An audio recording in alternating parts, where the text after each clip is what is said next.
Good morning, everyone, and thank you for joining us today. We'll give it a moment or so to kick off if you're okay. Just let any last attendees join in. So we'll get started in the next 30 seconds or so.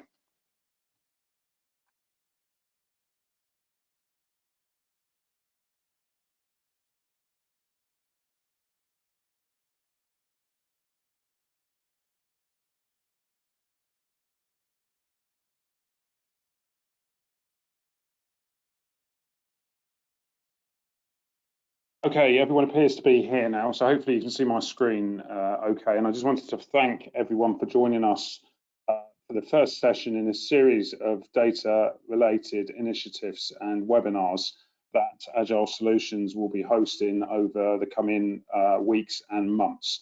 Now, today's session focuses on monetizing your data in a Cloud Data Lakehouse. And before I move forwards, I'll introduce you to some of the speakers today and cover off some of the agenda to allow us to kick off. I'm Steve Whiting, I'm Chief Operating Officer and co-founder at Agile Solutions. I've got over 20 years experience in the data analytics market space, helping a number of customers across all industries with a predominant focus on insurance and banking, where I started my career. All of those have had an underpinning of consulting, and Agile Solutions as a business has been established for the last 6 years. Now, I'm joined today by two of our consultants. That's Matt Richardson, who heads up our Snowflake core technical team, and Scott Forrest, who's a key member of our Informatica technical team here at Agile Solutions. In terms of the agenda, I'll provide some insight that we hear from our customers and also what Gartner is seeing in the marketplace. I'll hand over to Matt, who will then introduce you to the Cloud Data Lakehouse and some of those technologies that we see in a typical customer reference architecture underpinning the Cloud Data Lakehouse initiatives. They'll provide you a demo of the software and some of the technologies that we typically use on a day-to-day basis, and then they'll hand back to me and I'll cover off a few slides for how you can understand more with Agile Solutions and whether we can partner with you as part of or support you as part of your journey. There's a Q&A towards the end of the session. You can pose questions on your GoToWebinar panel, either through the chat tab or the questions tab. And Christina will kindly collate those questions and pose them anonymously at the end of today's session. So just one other thing to mention is that we have a survey coming out following this webinar, so you'll see that via email. We'd be really appreciative if you could fill that in, because what we want to do is continually improve what we're offering our customers, the insight that we're sharing, and it allows us to continuously improve, as I say, throughout our journey of webinars. So if you could take 2 or 3 minutes to fill that out when you receive it, that would be much appreciated.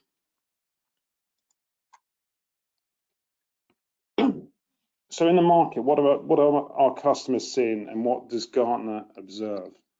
Now, I thought I'd take you through the Gartner hype cycle for data management. This is probably familiar to most of you, but it gives a good indication of the types of emerging technologies and also the maturity of those technologies within the data management and analytics space. And it allows us to work with our customers on really assessing the risk, the relative maturity, and the eventual value that these technologies bring, whether they are in their life cycle. And the technologies that we're working with and demonstrating today, of course, are AWS, and I've overlaid AWS according to the hype cycle. So you'll see some of the AWS white circles or white boxes, sorry, bounce in and cover the areas that AWS is recognized as a key vendor by Gartner. I've then overlaid that with Informatica, who many of you will know is a cloud data management platform. And you can see how we're building up coverage across the whole of the hype cycle. So wherever that technology is in its existence and in its life cycle, you can see with these 3 key vendors just how much coverage they provide across the whole data management life cycle. Now, today we're focusing on the area where typically the technology moves from the trough of disillusionment to the slope of enlightenment, and that comes where there's significant customer adoption. Typically, software is in its second and third iterations, and really the technology has been proven to deliver success across a number of reference sites. And as you'll be aware, the three partners that we're talking about on the right-hand side all have well in excess of 1,000 customers. So this is proven technology, and it's in the slope of enlightenment and really delivering value day to day for our customers. And we feel that the Cloud Data Lakehouse trend that is supported by those technologies really aims to achieve and deliver on some of the trends that Gartner has seen in the industry. Now, this is a top 10 data analytics technology trends that Gartner have most recently observed in 2020. And the areas that we feel the Cloud Data Lakehouse provides the most focus on and the most immediate return value is on X Analytics and cloud as a given. Now, for X Analytics, Gartner say that by 2025, AI for video, audio, vibration, text in motion, and other content analytics will trigger major innovations in 75% of Fortune 500 companies.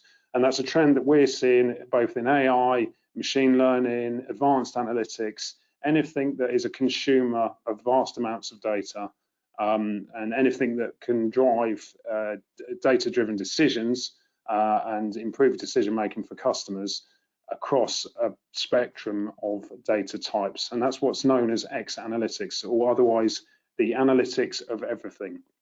So this is Gartner's view on the types of use cases, and you can just really see how wide this is, both by the types of industries affected and that will be maturing this technology, but also by the amount of data and the data types, so audio, vibration, sensor, etc., that we just talked about.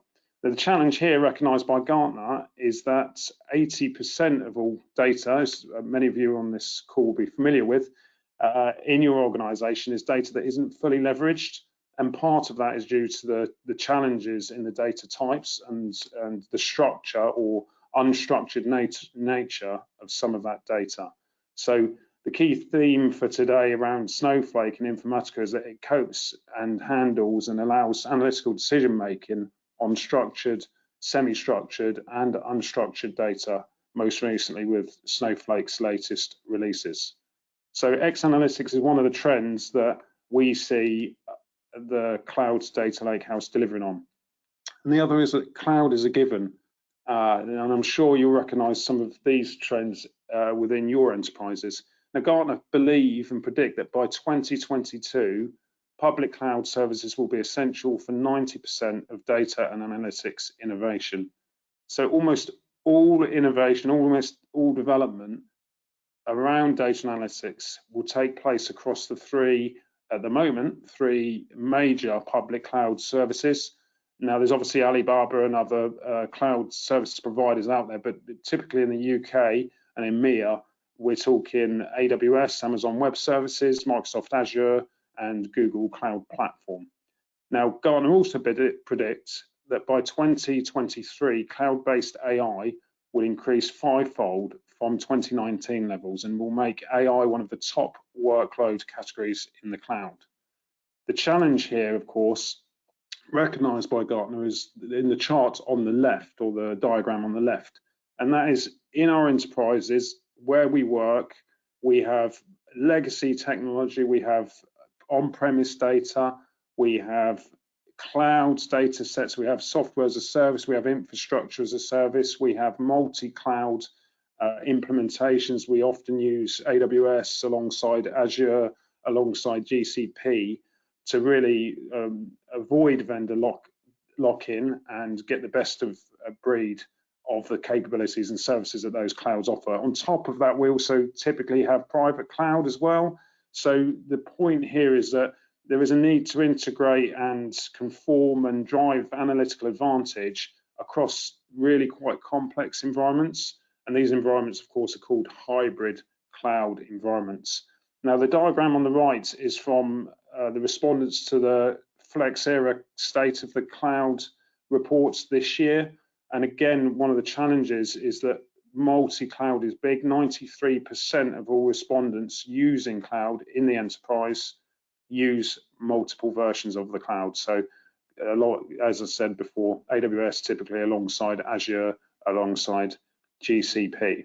And it's important that the technology that is implemented is agnostic and supports that multi-cloud journey that typically our customers are on. So these are two of the key trends that we see being addressed by Cloud Data Lakehouse technology. And what our customers are telling us, where they're achieving success, is typically in these areas on the left. Now, you'll be aware that data democratization, the ability to drive decision making across all the divisions with people that value the information and can use it to their own advantage and enterprise advantages is significant. So typically Snowflake, Informatica, AWS, they are data heavy, data hungry applications that drive these kind of success stories for our customers. And all of these success stories are really underpinned by one thing, and it's the need to monetize one of the most important assets that organizations have, which is data. So I'll hand over to Matt now, who will take you through what the Cloud Data Lakehouse is and some of the technologies that we typically see in our customer reference architecture. Thank you, Steve. Bear with me a second and I'll do that about now.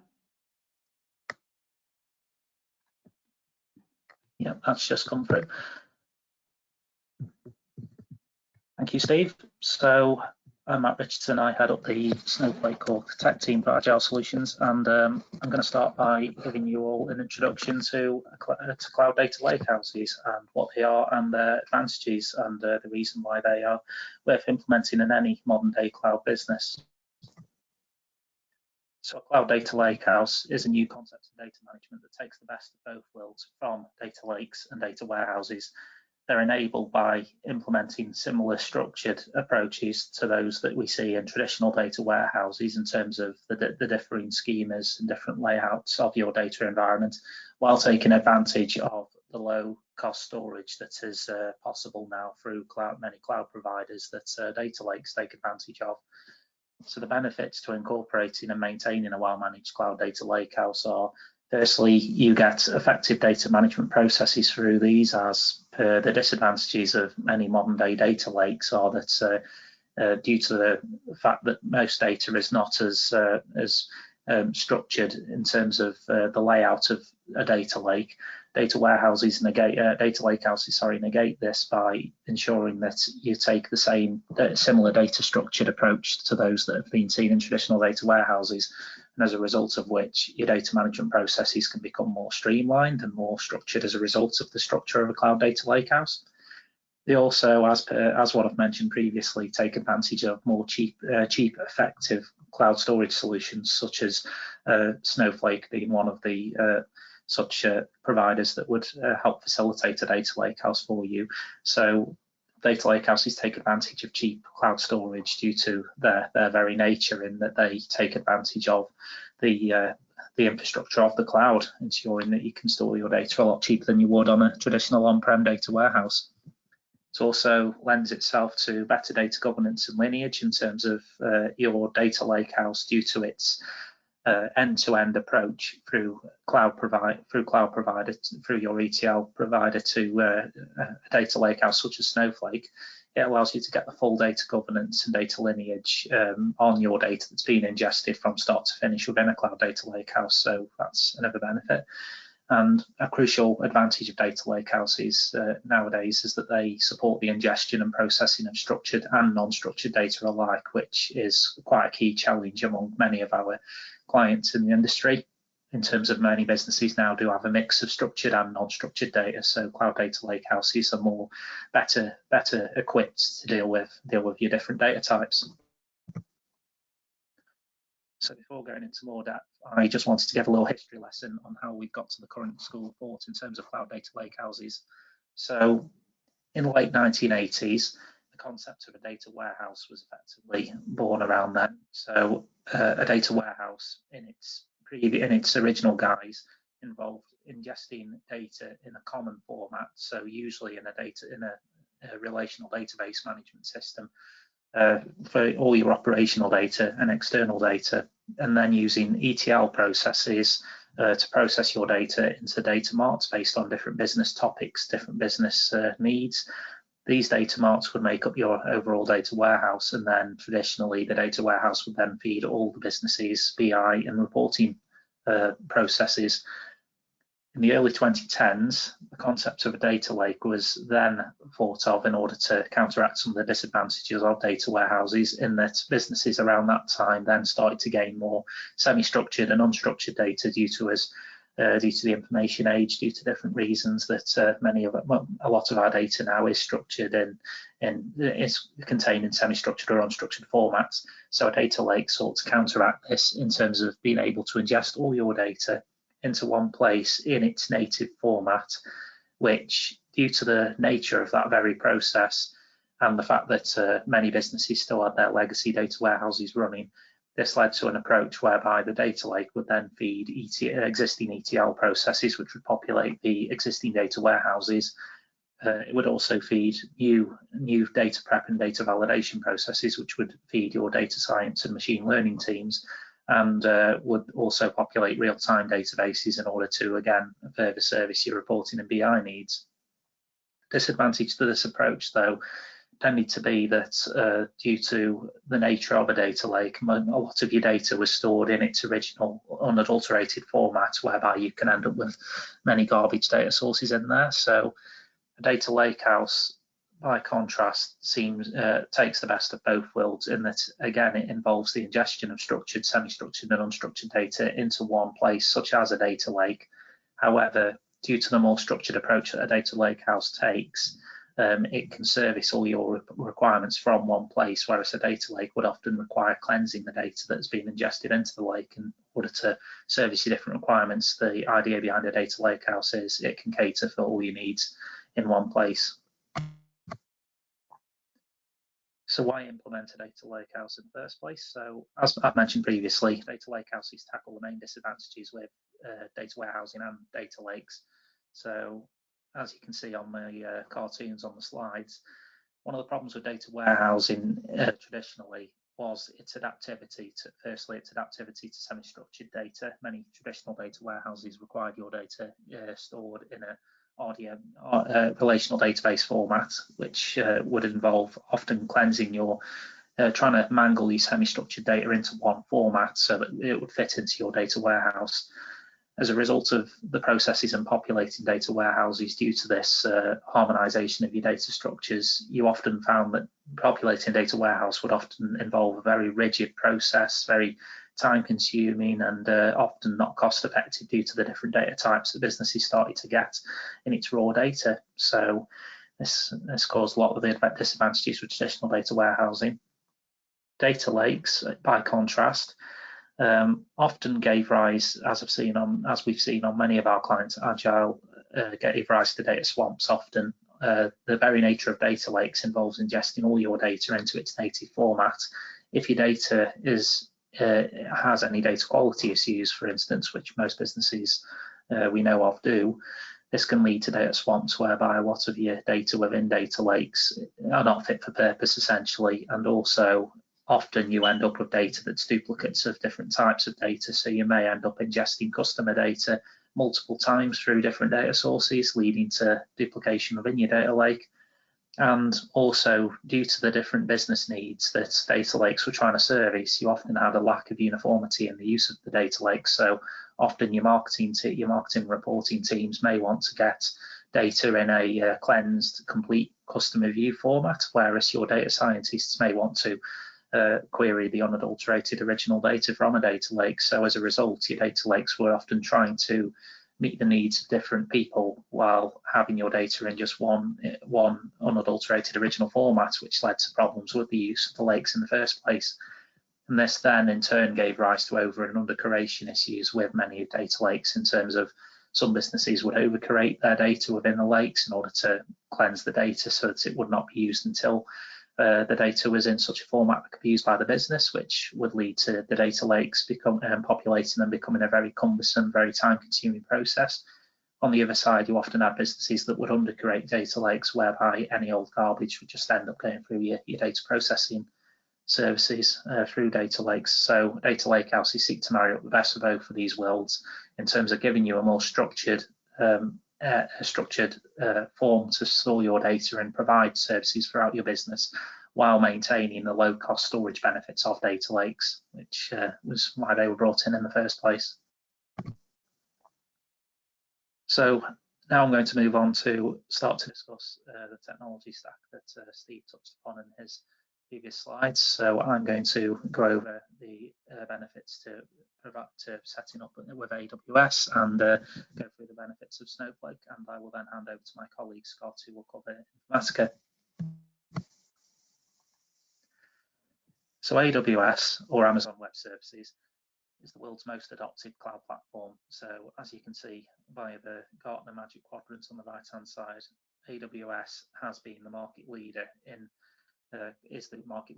cloud platforms as things stand, and has been for the last 10 years. So pretty much AWS has covered a vast array of industries, businesses, so it can pretty much cater to all your needs due to the fact that it is such a mature cloud provider. It offers best-in-class services in terms of cloud computing services, networking and security services. In terms of that, AWS can pretty much cater for any of your networking layouts within your business. It also has a best-in-class continuous integration and delivery process. So from dev to prod, AWS can cover any application or software developments that you would undertake within your business. It's also a best-in-class app deployment services as well, and also lends itself to very effective management and monitoring of your processes within AWS. So pretty much all you need are covered through AWS as a cloud provider. And due to its influence, AWS also has established partnerships with various vendors, so including Informatica and Snowflake, as you'll see later in this webinar.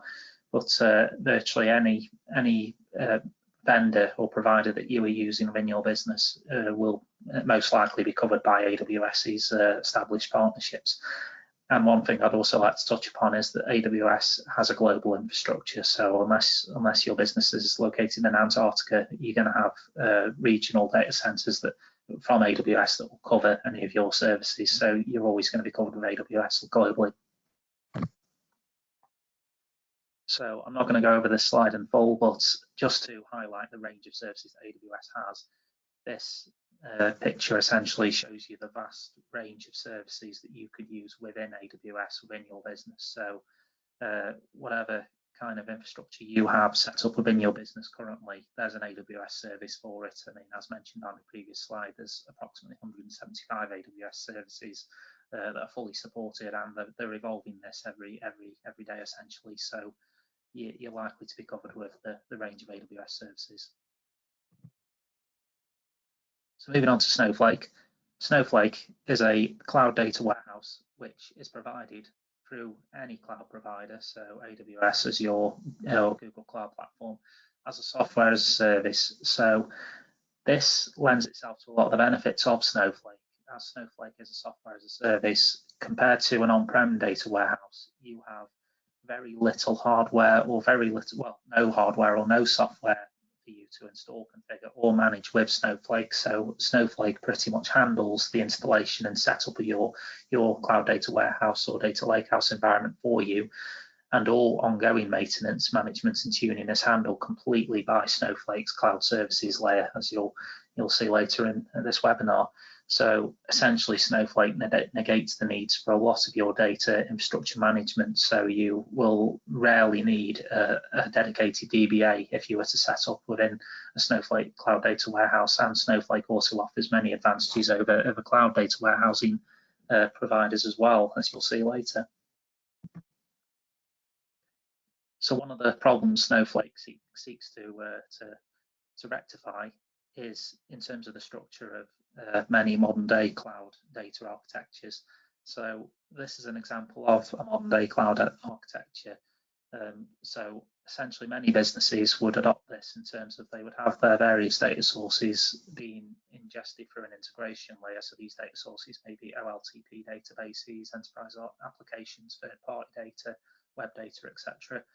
And these would often go through an integration layer whereby you would have ETL processes running on certain parts of your data sources, change data capture processes running, streaming data processes running. Then this would often go to a transformation layer whereby you'd have ELT jobs running on those. Apparently you may have many Apache Spark jobs running in your environments, Hadoop jobs running on your data lakes. Then they'd often use normalization aggregation to aggregate the data up into a more traditional data warehousing structure. And then you would often find businesses then repackaging the data into different formats in order to deliver to different clients. So in terms of file sharing, data science artifacts or reporting cubes to service different requirements across your business. This process, while it looks fairly slim, it's essentially can lend itself to a lot of complexity, very costly due to the amount of different areas of the process, and also multiple copies of data as data is structured in different ways and delivered in different ways to different customers. Snowflake seeks to rectify a lot of the problems with that infrastructure by essentially being able to manage your transformation, normalization and aggregation and your delivery layer in one area. So this is an example of a typical Snowflake architecture in AWS, whereby your data sources can be processed through an ETL or ELT or streaming tool, such as Informatica, which we'll be showing later in this webinar. And Snowflake can essentially handle all data processed through there in the middle three layers that you saw in my previous slide, and essentially deliver to all your services, reporting and clients through one interface, essentially really reducing the complexity and costs of the previous process that I demoed. And it can also ingest directly from your cloud environments such as S3 or Microsoft Azure Blob Storage or Google Cloud Storage. So pretty much all your needs can just be handled within that Snowflake box in the middle. Snowflake itself also is supported within the majority of AWS regions. So Snowflake itself is evolving this into going into more AWS regions, but due to the amount of regions that it's already supported within AWS, wherever you're based around the world, you're going to have a Snowflake region that's not too far from yourself. So you will, if you were to implement Snowflake, you would get the data latency required in order to have an effective cloud data lakehouse within Snowflake. So just to close off with the main elements of Snowflake infrastructure and its key features offered. So Snowflake itself has a unique cloud infrastructure, as you can see on the right-hand side of the slide, where services layer, which is completely managed by Snowflake. Your cloud services layer in Snowflake contains all the infrastructure management within your Snowflake environment, all the authentication details, all the metadata management. That's all handled under the hood by Snowflake. So the only thing you need to do to interact with the cloud services layer effectively is add new users, which Snowflake will then create all the artifacts for, or whenever you add a table, all the metadata for that would be managed within that layer.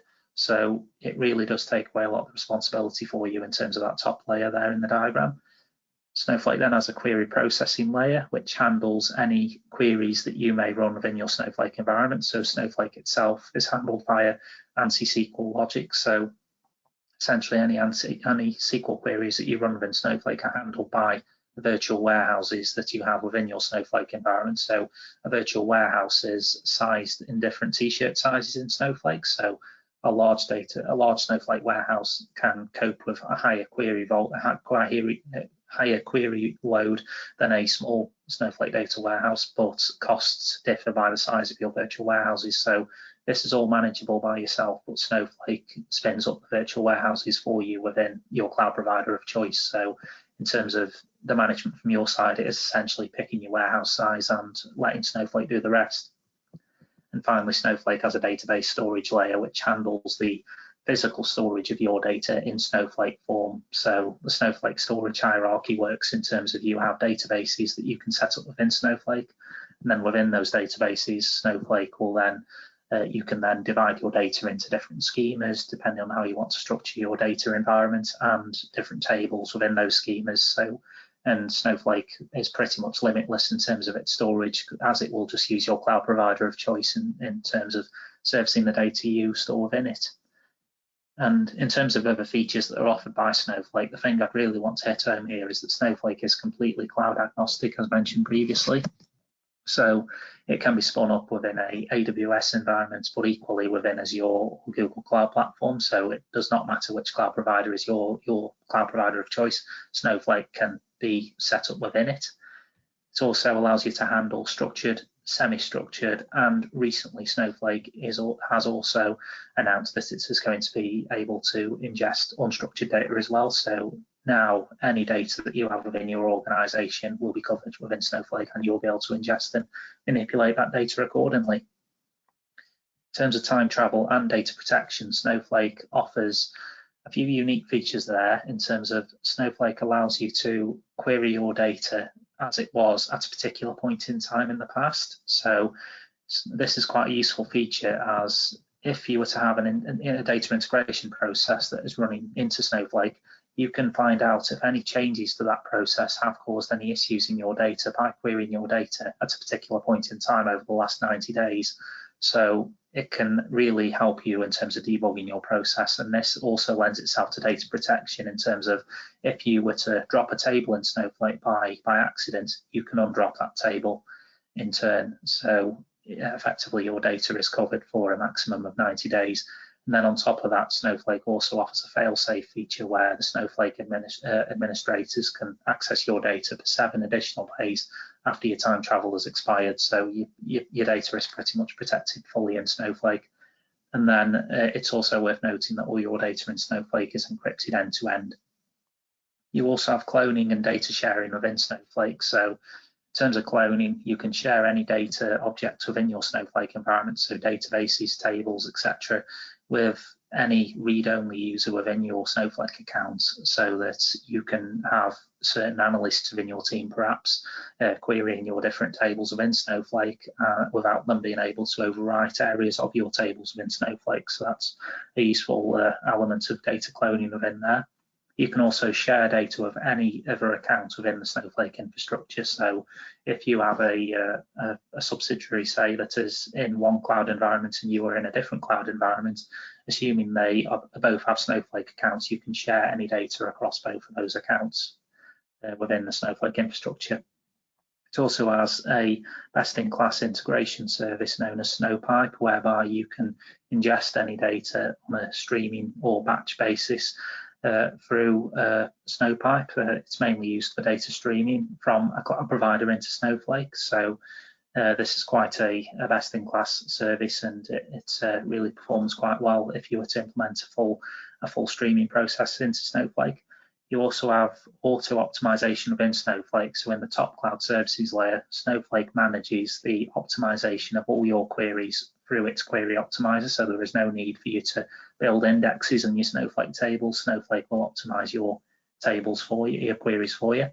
And then this also lends itself to Snowflake's query result caching, whereby any query that you've run over the past 24 hours is stored within Snowflake's query result cache, and you can then rerun that query at no extra charge, and it will run a lot quicker and more efficiently due to it being cached previously in the query result caching.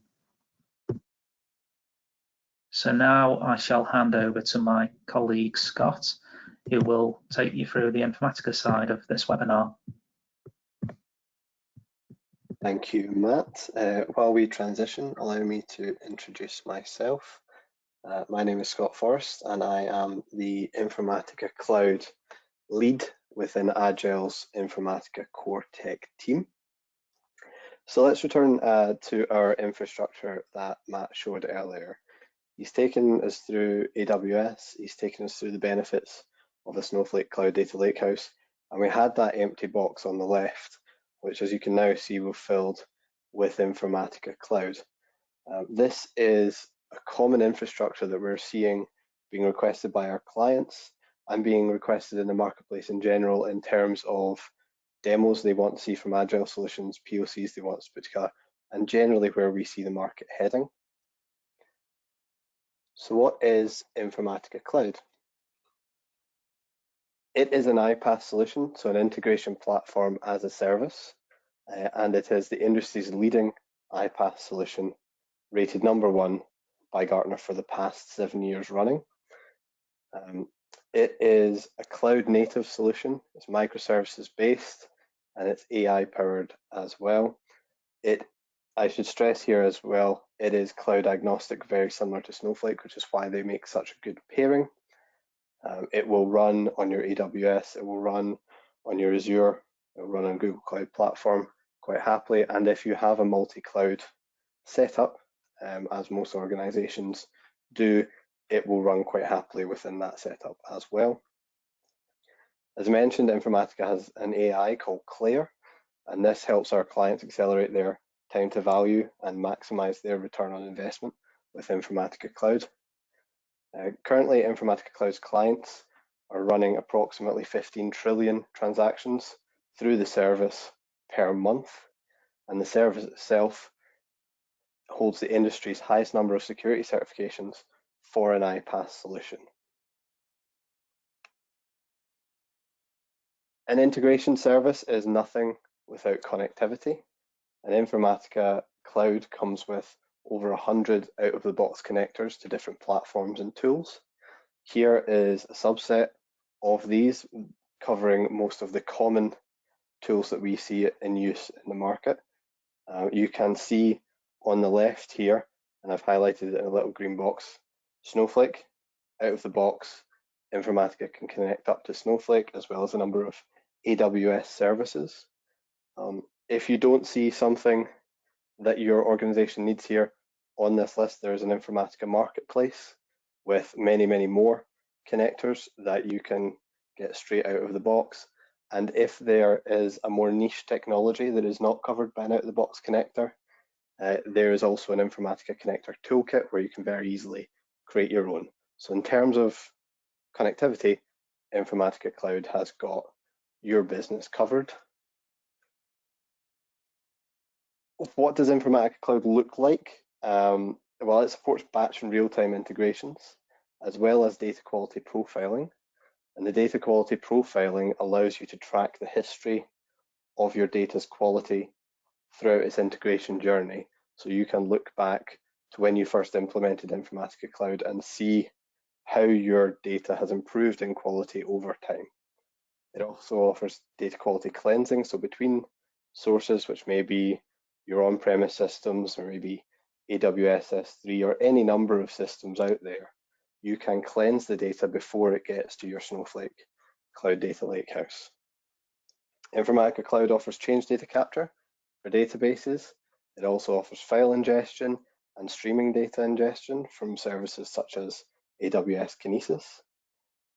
It is a low-code and very easy development solution. As you can see in the picture on the left here, that is the mapping palette where you design your integrations in a drag and drop methodology, which doesn't require you to write any code. This mapping designer also comes with dozens of out-of-the-box templates. So Informatica has curated dozens of templates that cover the vast majority of scenarios they have seen from their clients. And you can use these templates with a wizard-based task creation. So 7 steps, you tell it what your source is, what your target is, if you want to take any, for example, data cleansing steps in the middle, and then you are set up. And this can be done by non-technical users as well as developers. Informatica Cloud also has reusability built in. So all the mappings that you create in your Informatica Cloud environment are reusable for different sources, different targets. And we typically see this being used to ensure that all data going into, for example, your Snowflake Cloud Data Lakehouse is handled in a similar manner and cleansed, treated, subject to the same data quality steps. We're now going to go into a little bit of a demo where I'm going to take you through the use of Informatica Cloud to process both structured and semi-structured data into your Snowflake Cloud Data Lakehouse. So first we're going to look at structured data. This is a dummy data set that we've put together for this webinar, but it is typical of what we see from our clients. It is a structured spreadsheet and it contains some pretty bad data. If we start having a look around, we've got special characters in places that they shouldn't be. We have phone numbers in different formats. We have missing email addresses, missing phone numbers, different changes in cases. This file can be ingested by Informatica Cloud, and with a few simple steps can be cleansed and sent on to our Snowflake Cloud Data Warehouse. So this is our mapping designer. I have dragged and dropped several assets from the left into a sequence. The first one is a source. It will ingest our file, and then we have cleansing of phone numbers, email addresses, names, and this example is library codes. So these are all customers for our library. If we have a deeper look at one of the cleansing steps, for example, the email address, what Informatica Cloud is going to do is it's going to lower the case on all email addresses. It's going to remove leading and trailing spaces. It's also going to remove spaces from the middle of email addresses. And then it has a dictionary, which can be reused for a number of integrations, which contains characters which are invalid for email addresses, and it's going to remove those. So we have ran this ahead of time, and that allows Matt, who's going to show you the Snowflake part of this demo, to show off the time travel features of Snowflake and go back to before this was ran and demonstrate how the data quality has improved thanks to your Informatica Cloud integration. It should also be noted we've ran this for 50 records. As I say, this is dummy data, but this can scale up to the billions easily. Not a trouble for Informatica Cloud. Our second data set is semi-structured. So this is a JSON document that we've put together again for this demo, and we're going to process this in two different ways. The first one, Informatica Cloud is just going to ingest the file and send it through to your Snowflake data warehouse completely raw, and that allows Matt to demonstrate how Snowflake can deal with semi-structured data in its raw state. The second way that we're going to see is Informatica Cloud parsing the data and sending it into Snowflake in a structured manner. So the first job is a very simple one. As I say, this was created with a wizard. There was no need for any coding. And simply I told it the source details of where the file is, which is held locally. We've done this locally to show off that Informatica Cloud can deal with on-premise systems as well as your cloud environment, which is a very common use case that we see from our clients. And then it targets the Snowflake Cloud Data Warehouse. The second way that we're processing this is by parsing it. So I have provided a sample file for this to Informatica Cloud. Informatica Cloud then knows the structure of the JSON data and can parse that JSON data and send it in to Snowflake in a structured manner. So I am now going to hand back to Matt, who's going to show us the Snowflake side of how all this data looks. Thank you, Scott. I shall just wait for the screen. So this is what the Snowflake main interface looks like as you log in. So Snowflake itself is structured in terms of different tabs. So in this case, when you log into Snowflake, it automatically selects your Worksheets tab.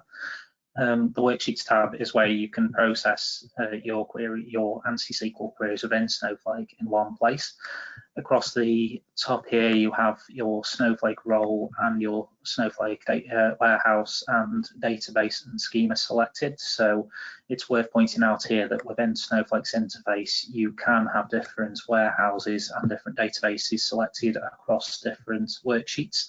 So Snowflake allows you to tailor different runs for different needs. If you were to want to run 2 different queries against 2 different databases at the same time, it can be catered for. But to go through Scott's Informatica data example that has been processed through Scott's Informatica job, I'm first going to query this structured data within our staging layer, our structured library 50-row data that Scott mentioned. So as you can see in the query results tab here, the data has been pretty much cleansed into a decent format as compared to the Excel that we saw earlier. But I can also use Snowflake's time travel to run different queries against that data, that table within Snowflake by either selecting running a query before Scott's query ran. So I've taken the query ID in Snowflake, which is being processed by Scott's Informatica job, and I can run a select star against that table before that statement to show what that table looks like before Scott's job had run. So you can see here that at that particular point, the data was in its very poor, very mangled format, so not in the best format there.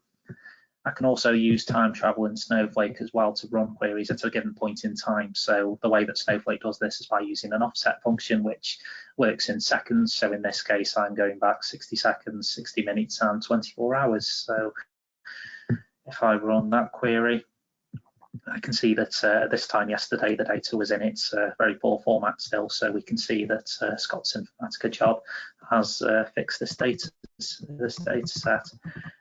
One thing before moving on to my next example as well, just to demo the dropping and undropping of tables within Snowflake.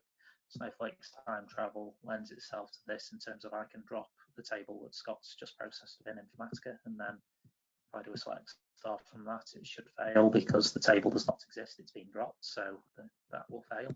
But then within Snowflake, I can then undrop that table, restore it successfully, and then query that table again. And then it will be restored back to the same format that Scott had populated the table in. So it's pretty much restored that table. So if I was to accidentally delete it, I can always get it back again because I have time travel enabled on that particular table. In terms of semi-structured data, to go over Scott's second example, if I do a select star from the normalized JSON table that Scott populated, you can see that the Informatica job has worked as expected there as well in terms of it's structured our JSON file in 4 columns. And just to run a time travel query on that as well, just to prove that the data previously was there. In this case, as you can see in this example, I enabled time travel on one of the tables and not on the other deliberately, just to show you that you do need to enable the time travel functionality on each table within Snowflake in order to run that particular functionality. So it is functionality that you can manage yourselves in Snowflake, but in this case, I've actively turned time travel off to just prove that you don't have to use the time travel should you want to reduce any kind of processing within your cloud services layer. Snowflake, though, in terms of its processing of semi-structured data, it stores semi-structured data in its native format as well. So Scott and I have also taken the liberty of storing the JSON file provided in its native format in a Snowflake landing schema, which created within our Snowflake environment. And as you can see, Snowflake stores this within its native JSON format for each record within the JSON file. You can also query different fields within semi-structured tables within Snowflake by using casting within Snowflake. So this allows you to select different elements of the JSON file from the landing table in a similar format to the Informatica job, but due to Informatica, this can take the need away from coding this up for yourself, but it is possible to have this within Snowflake. Just to cover the Snowflake features before I hand back into Steve. Within Snowflake, you also have the this tab along the top here, which allows you to manage firstly your warehouses within Snowflake. So within here, you can create different warehouses which allow you to process your data within Snowflake. And with this, you can alter the size of your warehouses. So in this case, I'm using an extra small warehouse, which is the smallest t-shirt size that Snowflake provides, but I can resize my warehouse while it is even running to make it larger if I need to process more complex queries. Can add clusters to the warehouse if I need to have a multi-cluster environment, which allows Snowflake to automatically auto-scale. And I can set my scaling policies so that Snowflake picks the optimum auto-scaling policy depending on what your environment requires. You also have auto-suspend and auto-resume features on Snowflake warehouses that allows them to suspend the warehouse after a given period of inactivity. You can also manage your databases in Snowflake through the Databases tab. So here you can create various databases within Snowflake, and within those databases, you can have various tables, views, schemas, stages, file formats which allow you to ingest data in particular formats, sequences which allow you to create surrogate keys within Snowflake, unique IDs that increment by given values, and pipes for your Snowpipe integration. And finally, just before I hand back to Steve, the other tab of interest I wanted to demo as part of this webinar is the Partner Connect tab within Snowflake. So Snowflake, due to, again, its status as a multi-cloud provider, has various partners within the industry as well, one of which is Informatica. So with Informatica, you can automatically set up your own account via your Informatica instances, and Snowflake will essentially create the required database warehouse user and password and Informatica role for you, which takes a lot of the effort out of connecting Snowflake to Informatica. And as you can see here, you've got that for a various array of partners within Snowflake. So I think now I shall hand back to Steve, just to allow him to close off this webinar.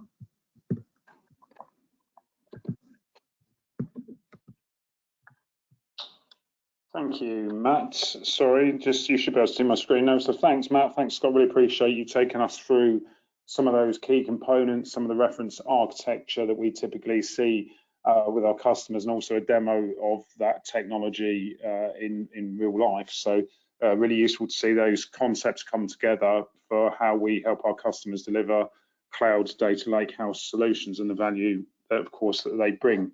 In terms of understanding a bit more about Agile Solutions and how we can help you, it's important, I think, first, and this isn't a long pitch, to be honest, it's just important to share with you what our vision is. And our vision is to reinvent digital consulting.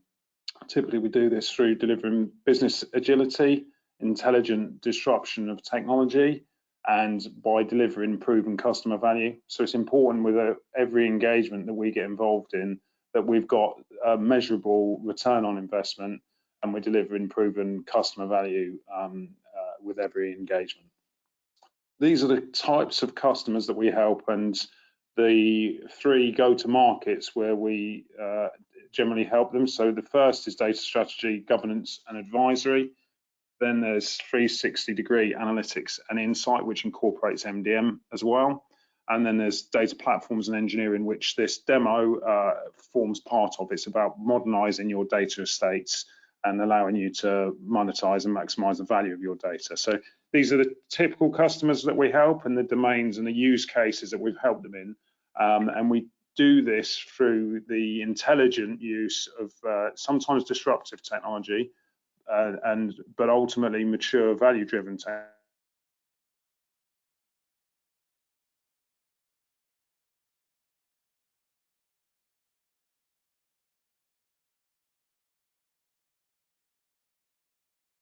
It's been restored. Sorry if you lost me for a second there. My broadband seemed to disappear, but essentially that's a spread of the kind of customers that we help and where we help them. So hopefully that's giving you a view of who Agile are and what they deliver for our customer base. In terms of further value you can capture from Agile, we are hosting, as I said at the beginning, a series of these webinars over the coming months. And as you can see, there's a spread of webinars there. Some of these are working, a spread of data-led initiatives and webinars that we would be grateful if you would like to attend.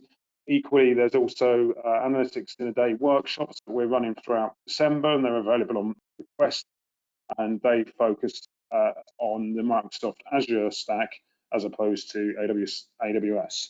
But these are some of the things coming up, and you can contact us for any information on any of these aforementioned technologies that we've demonstrated today, any of us here within the team, and also you can follow us on LinkedIn and on YouTube. The recording of this session will be available on YouTube as well.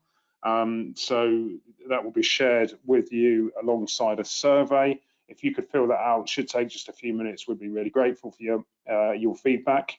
And as I said, I'd just like to thank all of you for attending before we move to questions. I've enjoyed seeing the technology being showcased. I've enjoyed discussing some of the trends that are happening in the industry, and also the value that our customers are driving from these technologies. So, Christina, I don't know if you've received any questions. If you could pose those anonymously, please. Yep, so we've had 3 questions come in. I'll ask the first 2 together because they're on the same theme, so you may be able to wrap up an answer for both. So the first question is, how do I know when monetization is working for me and how can I measure it? And the second question is, how can I assess expected monetization so I can build my business case? Are there any tools or processes I can use? Okay, thank you. I'll field that one. So typically, if I take you back a slide or two, we focus on the return on investment and the monetization aspects as part of a data strategy up here. So whenever we engage in building a data strategy with our customers, we're looking at key business problems, key initiatives, and ultimately measurable progress behind that. So that tends to be in the form of defining KPIs, so key performance indicators, or business-specific measures such as customer churn, customer reach, those kind of measures that allow us to really identify what's being monetized. That typically forms part of a business case that we work in, we'll build with our customers during those strategic and advisory engagements, and they're key parts of an approach. In terms of methodologies, we are building up our base of value statements that will allow our customers to really follow one of our proven methodologies, our implementation approaches to capturing and measuring that value. So that is something that at Agile we're presently working on. There are industry methodologies for, particularly when it comes to maturity assessment, but in terms of monetization of data, it really always comes down to identifying KPIs, targeting improvements on them, and then iteratively measuring those over time to prove return on investment. Hopefully that will cover both of those questions, Christina. Okay, great. And the last question is, which visualization and BI tools do you typically see working with Snowflake?